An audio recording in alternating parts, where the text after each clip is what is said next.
आज ज़रूरत है कि आप सिद्धांत अगर मानते हो तो उस सिद्धांत को जनता के बीच में आके परिभाषित करो। मुस्लिम रिजर्वेशन देने की बात कर रही संविधान सभा में, हसरत मोहानी ने बोल्डली विरोध किया, कहा कि किसी भी हालत में धर्म के आधार पर अगर रिजर्वेशन मिलेगा तो हम आइसोलेट हो जाएंगे, हमारी कम्युनिटी जो है वो टारगेटेड हो जाएगी। कि बाबा अम्बेडकर ने जिस आधार पर इस देश को चलाने की बात कही थी, इस आज़ाद 74 साल में बाबा के लोगों ने ही इस देश को चलाने में सहयोग नहीं किया।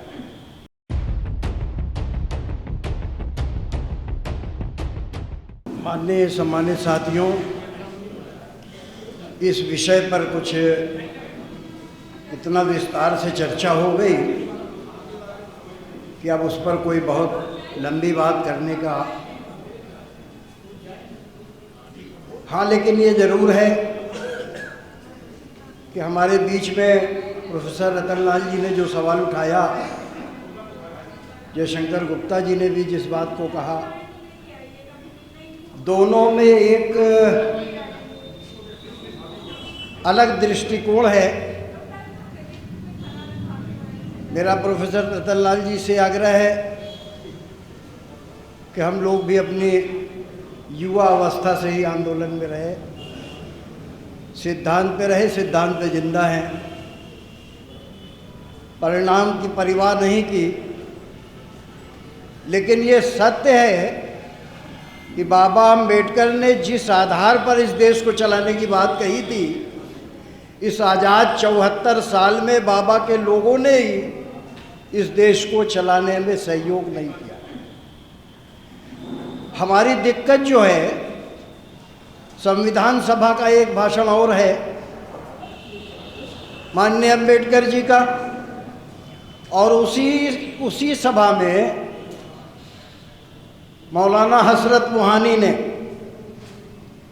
जब रिजर्वेशन का सवाल आया दलितों का,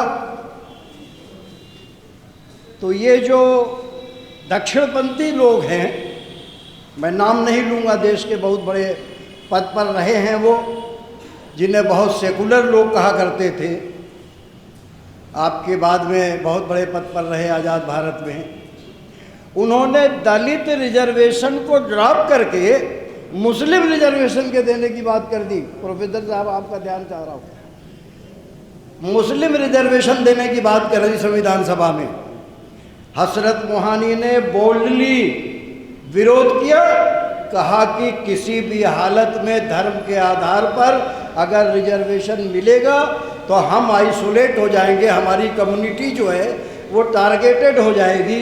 हम जिस वजह से अपनी मूल भावनाओं के साथ खिलवाड़ करते हुए या उनके साथ गद्दारी करते हुए या उनको हम छोड़ के यहाँ रह रहे हैं, हमारे इन मुसलमानों के साथ वही व्यवहार होगा। इससे तो बेहतर था कि हम पाकिस्तान चले जाते।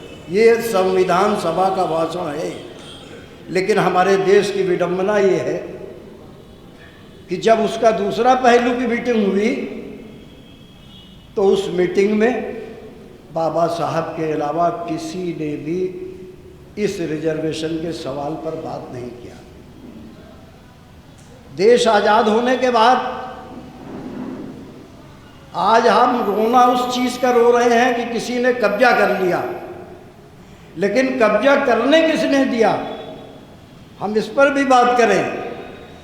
अगर हम संविधान में 34 बार बहुमत के आधार पर संशोधन न करते तो इस सरकार की हिम्मत उसको उदाहरण बना के संशोधन करने की नहीं।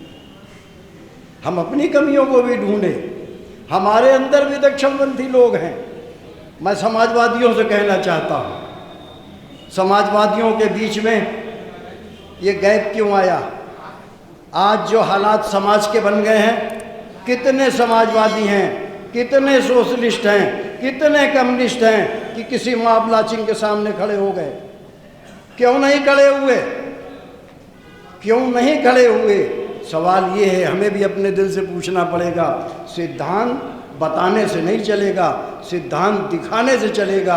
आज ज़रूरत है कि आप सिद्धांत अगर मानते हो तो उस सिद्धांत को जनता के बीच में आके परिभाषित करो, उसके साथ सहयोग करो, उसके साथ लड़ो, तब आप उम्मीद करिएगा ये राक्षसी शक्ति से मुकाबला कर सकते हैं। केवल भाषण से मुकाबला नहीं हो सकता।